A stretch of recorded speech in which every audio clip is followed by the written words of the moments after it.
ಗೌಡ ಪಾಟೀಲ್ ಯತ್ನಾಳ್. ಮಾನ್ಯ ಉನ್ನತ ಶಿಕ್ಷಣ ಸಚಿವರಲ್ಲಿ ಪ್ರಶ್ನೆ ಸಂಖ್ಯೆ 682 ಕೇಳಲಿಕ್ಕೆ ಬಯಸ್ತಾ ಇದ್ದೀನಿ. ಮಾನ್ಯ ಸಭಾಧ್ಯಕ್ಷರೇ, ಉತ್ತರವನ್ನು ಒದಗಿಸಲಾಗಿದೆ. ಸನ್ಮಾನ್ಯ ಅಧ್ಯಕ್ಷರು ಉತ್ತರವನ್ನು ಕೊಟ್ಟಿದ್ದಾರೆ. ಆದರೆ ಉನ್ನತ ಶಿಕ್ಷಣ ಎಷ್ಟು ಮಹತ್ವ ಇದೆ ಇವತ್ತು ಅವರು ಉತ್ತರ ನೋಡಿಬಿಟ್ರೆ ರಾಜ್ಯದಲ್ಲಿ 430 ಸರ್ಕಾರಿ ಪ್ರಥಮ ಕಾಲೇಜಿದೆ. ಅಧ್ಯಕ್ಷರೇ, ಖಾಲಿ ಹುದ್ದೆಗಳು ಎಲ್ಲಾನು ಖಾಲಿ ಹುದ್ದೆ ಅದ.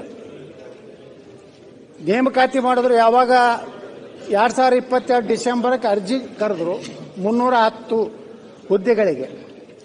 2023 ಜುಲೈ ಪರೀಕ್ಷೆ ನಡೆಸಿದ್ರು. ಡಿಸೆಂಬರ್ನಲ್ಲಿ ಮೆರಿಟ್ ಪಟ್ಟಿ ಬಿಡುಗಡೆ ಆಯಿತು. 2024 ಮಾರ್ಚ್ 5ಕ್ಕೆ ಅಂತಿಮ ಮೆರಿಟ್ ಪಟ್ಟಿ.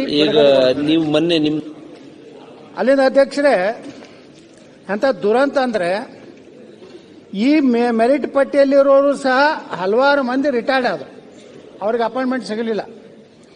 2025ರಲ್ಲಿ 41 ಹಾಗೂ 2026ರಲ್ಲಿ 52 ಮಂದಿ ನಿವೃತ್ತಿ ಹೊಂದಲಿದ್ದಾರೆ.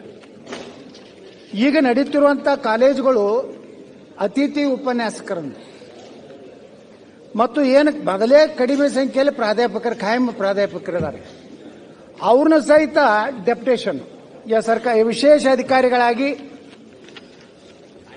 ಇಂಥವ್ರನ್ನ ನೇಮಕ ಮಾಡಬಾರ್ದಂತ ಹೈಕೋರ್ಟ್ ಬಹಳ ಕ್ಲಿಯರ್ ಆಗಿ ಜಜ್ಮೆಂಟ್ ಕೊಟ್ಟಿದೆ. ಅಧ್ಯಕ್ಷರೇ, ಇಲ್ಲಿ ಹೈಕೋರ್ಟ್ ಏನು ಹೇಳ್ತದೆ ಮತ್ತು ಸರ್ಕಾರದ ಗೆಜೆಟ್ನಲ್ಲೂ ಹೇಳಿದ್ದಾರೆ, as an ad hoc or temporary arrangement even if such eligible professors were required to discharge such services as the registrar.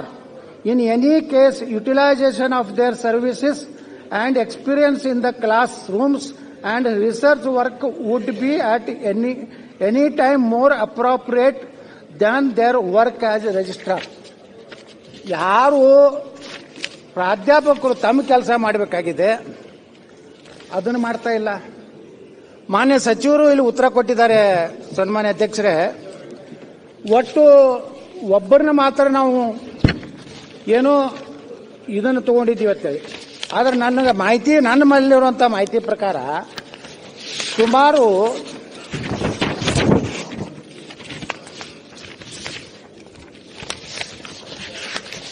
ಪ್ರಶ್ನೆ ಏನು ಇಲ್ಲ. ಪ್ರಶ್ನೆ ಅಧ್ಯಕ್ಷರೇ, ನಂದು ಬರೋಣನೆ ಯಾಕೆ ತಾವು ಸ್ವಲ್ಪ ಗಂಭೀರವಾಗಿ ಮೇಲೆ ಕೂತ್ರೆ ಪ್ರಶ್ನೆ ಬರಲಿ ಅನ್ಕೋತ ಕೂತ್ರೆ ನಾವು ಓಕೆ ಟಾಟಾ ಬಾಯ್ ಬಾಯ್ ಅನ್ಬೇಕಾಗ್ತದೆ. ಸ್ವಲ್ಪ ನನಗೆ ಸಮಯ ಕೊಡ್ರಿ. ನಾವು ಯಾಕಂದ್ರೆ ಅಷ್ಟು ವಿದ್ಯಾವಂತರಲ್ಲ, ಮುಗಿಬೇಕಲ್ಲ. ಯಾಕಂದ್ರೆ ಪ್ರಶ್ನೆ ಕೇಳಿ. ಈಗ ಕೊಡೋರಿಗೆ 20-25 ಮಿನಿಟ್ ನೀವು ಆ ಕಡೆ ನೋಡುವುದಿಲ್ಲ ಸಹಿತ. ಯಾರಿಗೆ ನೀವೇ ತಿಳ್ಕೋಬೇಕು ಅಟ್ಟೆ, ನಾವ್ ಹೇಳುವುದಿಲ್ಲ. ಯಾಕಂದ್ರೆ ಅಧ್ಯಕ್ಷರೇ, ಇಲ್ಲಿ ನೋಡಿ, ಕಾಲೇಜು ಶಿಕ್ಷಣ ಇಲಾಖೆನಲ್ಲಿ ಎಷ್ಟು ಖಾಲಿ ಅದ ಹುದ್ದೆ? ನಿರ್ದೇಶಕರ ಡೈರೆಕ್ಟರೇಟ್ ಆಫೀಸ್ನಲ್ಲೇ ನಿರ್ದೇಶಕರ ಹುದ್ದೆ ಖಾಲಿ. ಅಲ್ಲಿದೆ ಒಂದು ಹೆಚ್ಚುವರಿ ನಿರ್ದೇಶಕರು, ಜಂಟಿ ನಿರ್ದೇಶಕರು ಒಂದು ಖಾಲಿ, ಜಂಟಿ ನಿರ್ದೇಶಕರು ಒಂದು ಖಾಲಿ. ಎಲ್ಲಿ? ಡೈರೆಕ್ಟರೇಟ್ ಆಫೀಸ್ನಲ್ಲಿ. ಜಂಟಿ ನಿರ್ದೇಶಕರ ಕಚೇರಿಯಲ್ಲಿ ಅಧ್ಯಕ್ಷರೇ ಮೈಸೂರಿನಲ್ಲಿ ಒಂದು ಖಾಲಿ. ಪ್ರಸ್ತುತ ಪ್ರಭಾರದಲ್ಲಿ ಕಾರ್ಯನಿರ್ವಹಿಸುತ್ತಿದ್ದಾರೆ, ಅವರು ಡೆಪ್ಯುಟೇಷನ್ ತಗೊಂಡವರು. ಬೆಂಗಳೂರು ಒಂದು ಖಾಲಿ ಹುದ್ದೆ, ಪ್ರಸ್ತುತ ಪ್ರಭಾರ ಒಂದು. ಮಂಗಳೂರು ಒಂದು, ಅದೂ ಪ್ರಭಾರ. ಧಾರವಾಡ ಒಂದು, ಅದು ಪ್ರಭಾರ. ಶಿವಮೊಗ್ಗ ಅದೂ ಪ್ರಭಾರ. ಕಲಬುರಗಿ ಅದು ಪ್ರಭಾರ. ಒಟ್ಟು ಕಾಲೇಜುಗಳು 430, ಪ್ರಾಂಶುಪಾಲರ ಹುದ್ದೆಗಳು 430, ಖಾಲಿ ಹುದ್ದೆಗಳು 430. 430 ಹುದ್ದೆಗಳು ಯಾರನ್ನ ತಗೊಂಡಾರ? ಹಿರಿಯ ಉಪನ್ಯಾಸಕರನ್ನ ಅಲ್ಲಿ ಪ್ರಚಾರ ಮಾಡ್ಯಾರ. ಇವ್ರು ನಮ್ಮ ಸಚಿವರು ಹೇಳ್ತಾರೆ ಕೆಲವೊಂದು ಮಂದಿ ಕೋರ್ಟಿಗೆ ಹೋಗ್ಯಾರತ್ತೆ. ಕೋರ್ಟಿಗೆ ಯಾರು ಹೋಗ್ಯಾರ? ಯಾರು ಈಗೇನು ಡೆಪ್ಯುಟೇಷನ್ ಮ್ಯಾಗ ಪ್ರಿನ್ಸಿಪಾಲ್ ಅದಾರಲ್ಲ ಅಧ್ಯಕ್ಷರೇ, ಅವರು 10 ವರ್ಷ ಆಯ್ತು ಆ ಡೆಪ್ಯುಟೇಷನ್ ಇದ್ದಾರೆ. ಅವ್ರೇನ್ ಮಾಡಿದ್ರು? ಇವ್ರು ಕರೆದಂತ ಎಕ್ಸಾಮಿನೇಷನ್ದಲ್ಲಿ ಪಾಸ್ ಆಗಲಿಲ್ಲ, ಕೋರ್ಟ್ನಿಂದ ಹೋಗಿ ಸ್ಟೇ ತಗೊಂಡು ಬಂದ್ಬಿಟ್ಟು. ಯಾರು? ಅವರೇ. ಯಾರು ಅಂದ್ರೆ ಅಧ್ಯಕ್ಷರೇ, ಈ ರೀತಿ ಒಂದು ಸರ್ಕಾರ ಅವರೇ ಸುತ್ತೋಲೆ ಹೊಡಿಸ್ತಾರೆ. ಇವತ್ತೇನು ಸುತ್ತೋಲೆ ಅಲ್ಪಸಂಖ್ಯಾತ ನಿರ್ದೇಶನಾಲಯ ಏನಂತೇಳಿ ಅಲ್ಪಸಂಖ್ಯಾತರ ಇಲಾಖೆ ಆಡಳಿತಾತ್ಮಕ ಹುದ್ದೆಗಳಿಗೆ ಮತ್ತು ಇತರೆ ಉದ್ದೇಶಗಳಿಗೆ ಬೋಧಕ ಸಿಬ್ಬಂದಿಗಳನ್ನು ಬಳಸಿಕೊಳ್ಳದಿರುವ ಕುರಿತು ಮೇಲ್ಕಂಡ ವಿಷಯಕ್ಕೆ ಸಂಬಂಧಿಸಿದಂತೆ ಅಲ್ಪಸಂಖ್ಯಾತರ ಕಲ್ಯಾಣ ಇಲಾಖೆಗೆ ಸಂಬಂಧಿಸಿದಂತೆ ಯಾವುದೇ ಕಾರಣಕ್ಕೂ ಬೋಧಕ ಸಂಬಂಧಿಗಳನ್ನು ಬೋಧನೆಯನ್ನು ಹೊರತುಪಡಿಸಿ ಬೇರೆ ಯಾವುದೇ ಹುದ್ದೆಗಳಿಗೆ ನಿಯೋಜಿಸತಕ್ಕದ್ದಲ್ಲ. ಈ ವಿಷಯದಲ್ಲಿ ಮಾನ್ಯ ಕರ್ನಾಟಕ ರಾಜ್ಯ ಉಚ್ಚ ನ್ಯಾಯಾಲಯವು ಬೆಂಗಳೂರು ಪೀಠವು ಸದರಿ ವಿಷಯಕ್ಕೆ ಸಂಬಂಧಿಸಿದಂತೆ ಈ ಕೆಳಗಂಡಂತೆ ಆದೇಶ ನೀಡುತ್ತದೆ. ಏನು ಹೇಳ್ತಾರೆ ಅಧ್ಯಕ್ಷರೇ? ಅವ್ರು ಹೇಳ್ತಾರೆ ಡೈರೆಕ್ಟರ್ ಅಲ್ಪಸಂಖ್ಯಾತ ನಿರ್ದೇಶನದವರು ಇವನ್ನ ಯಾರನ್ನೂ ತಗೋಬೇಡ್ರಿ ಅಂದಾಗೂ ಸಹಿತ ಇವತ್ತು ಅಧ್ಯಕ್ಷರೇ ಸರ್ಕಾರ ಇನ್ನೊಂದು ಹೇಳ್ತದೆ, ಸಂವಿಧಾನ ಬಗ್ಗೆ ಬಹಳ ಮಾತಾಡ್ತಾರೆ. ನಮ್ಮ ಇಲ್ಲಿ ಇವರೇ ಸುತ್ತಲೇ ತೆಗಿತಾರೆ ಅಧಿಕಾರಿಗಳು. ಯಾರು? ಸರ್ಕಾರಿ ಪದವಿ ಪೂರ್ವ ಕಾಲೇಜುಗಳ ಉಪನ್ಯಾಸಕರು ಹಾಗೂ ಪ್ರಾಥಮಿಕ ಶಾಲಾ ಮತ್ತು ಪ್ರೌಢಶಾಲಾ ಶಿಕ್ಷಕರುಗಳನ್ನು ಬೋಧಕೇತರ ಕಾರ್ಯಗಳಿಗಾಗಿ ಬೇರೆ ಬೇರೆ ಕಚೇರಿಗಳಿಗೆ ನಿಯೋಜಿಸುವುದರಿಂದ ಶಾಲಾ ಕಾಲೇಜುಗಳಲ್ಲಿ ಮಕ್ಕಳ ವಿದ್ಯಾಭ್ಯಾಸಕ್ಕೆ ತುಂಬಲಾರದ ನಷ್ಟ ಆಗುತ್ತದೆ, ವಿದ್ಯಾರ್ಥಿಗಳ ಸಂವಿಧಾನಾತ್ಮಕ ಹಕ್ಕಿಗೆ ಧಕ್ಕೆ ಉಂಟಾಗುತ್ತದೆ ಎಂಬ ಕಾರಣದಿಂದ ಈ ಬಗ್ಗೆ ಹಲವಾರು ಸರ್ಕಾರದ ಆದೇಶ ಮತ್ತು ಸುತ್ತೋಲೆಗಳನ್ನು ಹೊರಡಿಸಿ ಉಪನ್ಯಾಸಕರು ಶಿಕ್ಷಕರ ನಿಯೋಜನೆಯನ್ನು ನಿಷೇಧಿಸಲಾಗಿದೆ. ಇದಲ್ಲದೆ ನ್ಯಾಯಾಲಯವು ಈ ಕೆಳಗಿನಂತೆ ತೀರ್ಪು ನೀಡಿದೆ. ಮಾನ್ಯ ಉಚ್ಚ ನ್ಯಾಯಾಲಯವು ರಿಟ್ ಸಂಖ್ಯೆ ಸೋ ಕೆಳಗಿನಂತೆ ಬಹಳ ಕ್ಲಿಯರ್ ಆಗಿ ಏನು ಹೈಕೋರ್ಟ್ ಹೇಳಿದೆ ನಮ್ಮ ಅಧ್ಯಕ್ಷರೇ, ಇಷ್ಟೆಲ್ಲ ಸುತ್ತೋಲೆ ಅದಾವು. ಅಲ್ಲಿಂದ ಅಧ್ಯಕ್ಷರೇ ಇವತ್ತು ಎಷ್ಟು ಉಪ ಪ್ರಶ್ನೆ ಕೇಳ್ತೇನೆ. ಅದು ಈಗ ಪ್ರಶ್ನೆ ಕೇಳ್ಬೇಕಲ್ಲ? ಈಗ ಇಲ್ಲ, ಪ್ರಶ್ನೆನೇ ಕೇಳಕತ್ತೀನಿ. ಇದನ್ನ ಬಿಟ್ಟು ನಾ ಬೇರೆ ಬೇರೆ ಕಡೆ ಹೋಗಿಲ್ಲ. ಉತ್ತರ ಎಲ್ಲ ಬಂತು ನಿಮ್ಮಿಂದ. ನೇರವಾಗಿ ಹೆಂಗ ಎತ್ತಿನ ಗಾಣದ ಎತ್ತು ಕಟ್ಟಿರ್ತಾರೆ ಹಂಗ ಕುದುರೆಗೆ ಆಯ್ತು, ಎತ್ತಿಗೆ ಆಯ್ತು, ಹಂಗೆ ಹೋಗ್ಲಾಕತ್ತೀನಿ. ತಾವು ಹೀಗೆ ಈ ಕಡೆ ನೋಡ್ಲಾರ್ದೆ ಆ ಕಡೆ ನೋಡ್ರಿ. ಮಾನ್ಯ ಸಭಾಧ್ಯಕ್ಷರೇ, ಗೌರವಾನ್ವಿತ ಹಿರಿಯ ಸದಸ್ಯರು ಕೇಳಿರ್ತಕ್ಕಂಥ ಹಲವಾರು ವಿಚಾರ ಇವತ್ತು ಬಹಳ ವಾಸ್ತವಾಂಶದ ಹತ್ತಿರದಲ್ಲೇ ಇರತಕ್ಕಂಥ ವಿಚಾರ.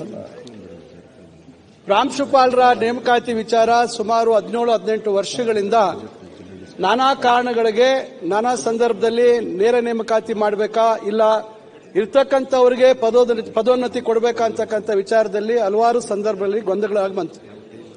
ಇದೆಲ್ಲ ಆದ ನಂತರ ಹಿಂದಿನ ಸರ್ಕಾರ 310 ಪ್ರಾಂಶುಪಾಲರ ನೇಮಕಾತಿಗೆ ಅನುಮತಿ ಕೊಟ್ಟಂತದ್ದು. ನಾವು ನಂತರ ನಮ್ಮ ಸರ್ಕಾರ ಬಂದ ಮೇಲೆ ನೇಮಕಾತಿಗೆ ಪರೀಕ್ಷೆ ಕರ್ನಾಟಕ ಪರೀಕ್ಷಾ ಪ್ರಾಧಿಕಾರದ ಮುಖಾಂತರ ಪರೀಕ್ಷೆಯನ್ನ ಮಾಡಿಸಿ ನಂತರದ ದಿನದಲ್ಲಿ ಜ್ಯೇಷ್ಠತಾ ಪಟ್ಟಿಯನ್ನ ತಯಾರು ಮಾಡಿ ನಾವು ನಿರ್ದಿಷ್ಟವಾಗಿ ದಾಖಲೆಗಳನ್ನ ಪರಿಶೀಲನೆ ಮಾಡಿ ಕಳೆದ ವರ್ಷ ಅಂದ್ರೆ 2024 ಡಿಸೆಂಬರ್ ತಿಂಗಳಲ್ಲಿ ನೇಮಕಾತಿ ಆದೇಶ ಕೊಡಬೇಕಂತ ಸಂದರ್ಭದಲ್ಲಿ ಹಿಂದುಳಿದ ವರ್ಗಕ್ಕೆ ಸೇರಿರ್ತಕ್ಕಂಥ ಏನು ಪ್ರಾಂಶುಪಾಲರ ಹುದ್ದೆಗೆ ಅರ್ಹರಿರ್ತಕ್ಕಂಥ ಅವರ ನೇಮಕಾತಿ ವಿಚಾರದಲ್ಲಿ ಸ್ವಲ್ಪ ಗೊಂದಲ ಏರ್ಪಡ್ತು.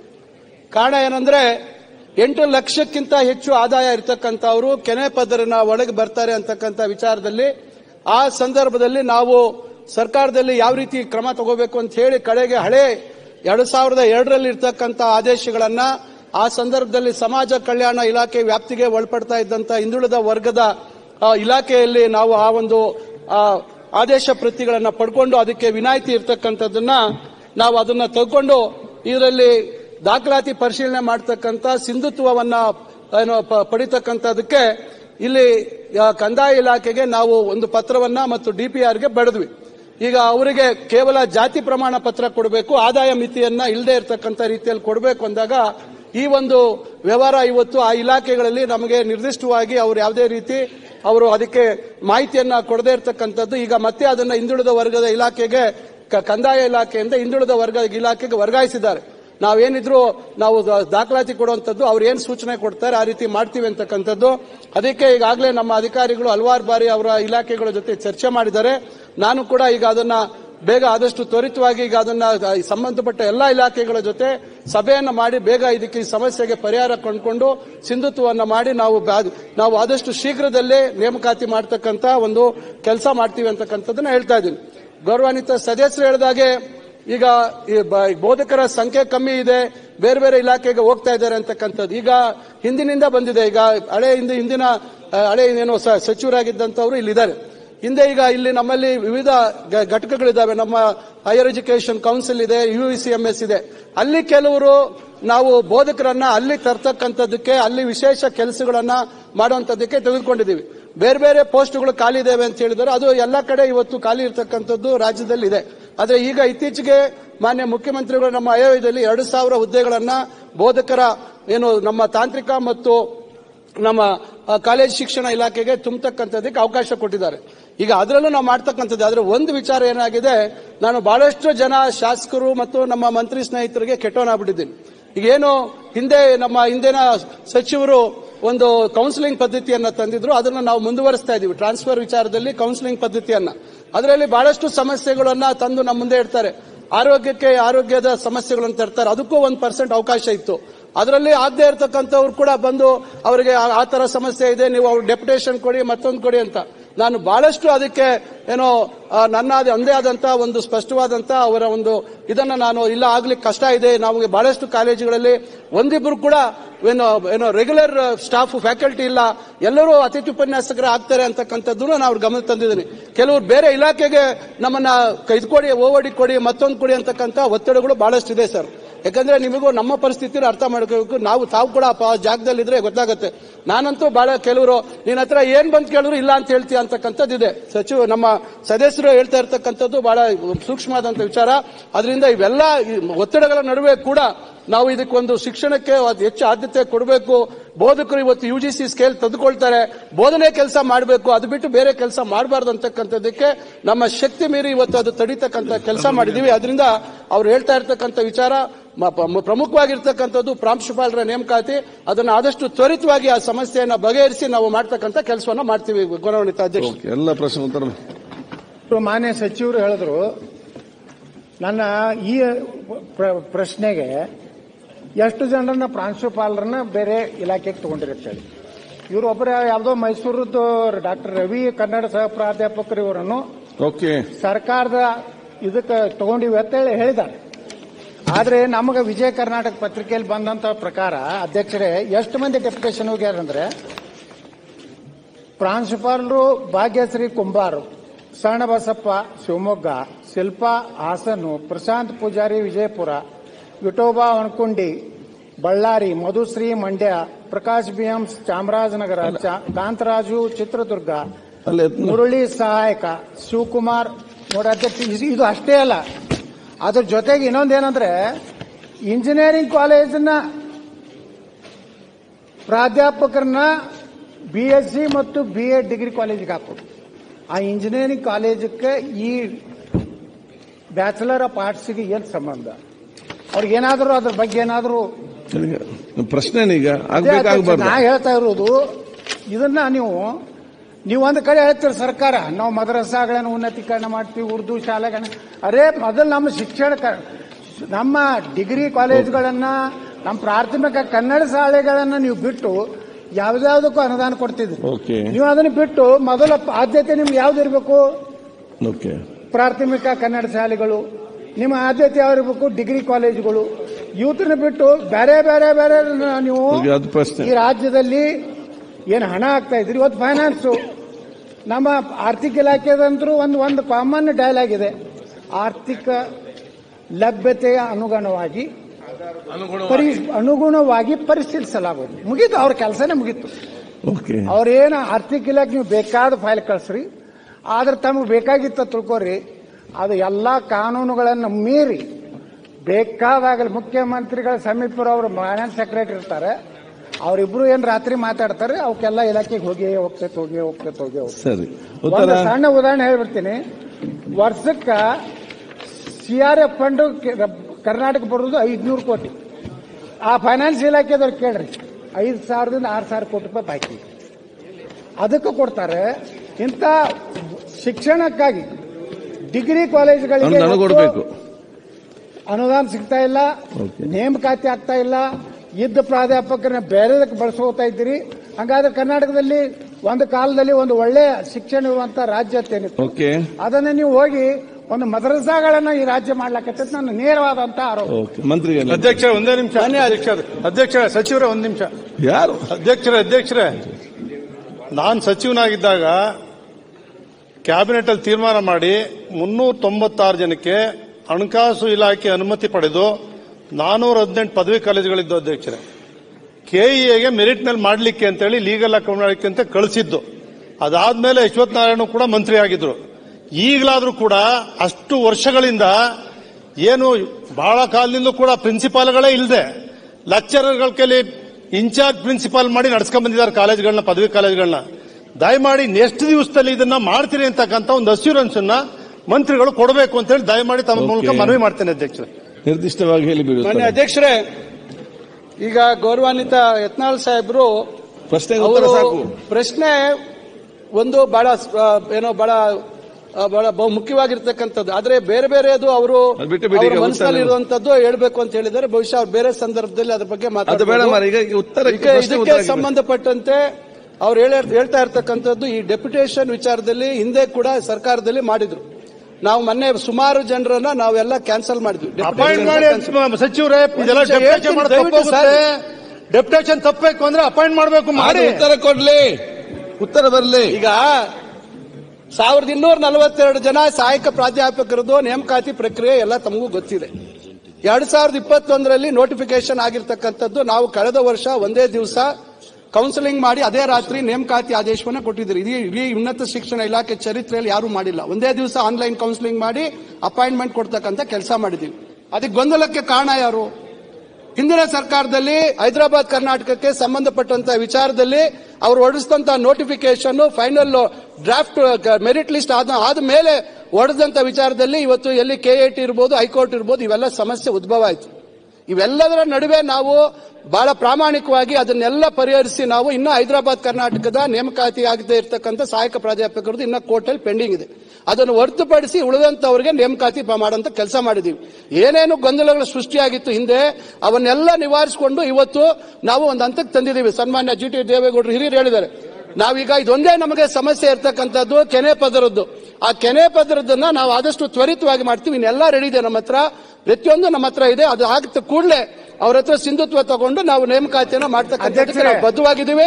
ನೀವೇನ್ ಕಳಕಳಿಯನ್ನ ವ್ಯಕ್ತಪಡಿಸಿದ್ವಿ ಖಂಡಿತ ಅದು ಒಪ್ತೀನಿ. ಅಷ್ಟೇ ಕಳಕಳಿ ನಮ್ಮ ಸರ್ಕಾರಕ್ಕಿದೆ. ಅದನ್ನ ಮಾಡ್ತಕ್ಕಂಥ ಬದ್ಧತೆ ಮತ್ತು ಅದರ ಪ್ರಾಮಾಣಿಕವಾಗಿ ಸಮಸ್ಯೆಗಳ ನಿವಾರಣೆ ಮಾಡಿ ಖಂಡಿತ ಮಾಡ್ತೀವಿ. ಅಧ್ಯಕ್ಷರೇ, ಈ ಪ್ರಾಧ್ಯಾಪಕರನ್ನ ಬೇರೆ ಬೇರೆ ಇಲಾಖೆಗೆ ನೀವು ಡೆಪ್ಯುಟೇಷನ್ ಕೊಟ್ಟಿರಿ, ಅದನ್ನ ವಾಪಸ್ ಯಾವಾಗ ತಗೋತೀರಿ? ಇದೊಂದು ಕೆಟ್ಟ ಚಾಳಿ ಬೆಳೆದ್ಬಿಟ್ಟಿದೆ ಸರ್ಕಾರದಲ್ಲಿ. ಪೊಲೀಸ್ ಇನ್ಸ್ಪೆಕ್ಟರ್ಗಳನ್ನ ಸಬ್ ರಿಜಿಸ್ಟ್ರಿಗೆ ನೇಮಿಸುವುದು, ಅಲ್ಲಿಂದ ಏನು ಪಶುವೈದ್ಯಕೀಯ ಡಾಕ್ಟರ್ಗಳನ್ನ ತಾಲೂಕಾ ಡೆವಲಪ್ಮೆಂಟ್ ಇಒ ಅಂತೇಳಿ ನೇಮಿಸುವುದು. ಹಂಗಾದ್ರೆ ಸರ್ಕಾರದಲ್ಲಿ ಶಿಕ್ಷಣಕ್ಕೇನು ಮಹತ್ವನೇ ಇಲ್ವಾ? ಏನ್ ಬೇಕಾದಂಗೆ ಮಾಡೋದು ನಡೀತದ?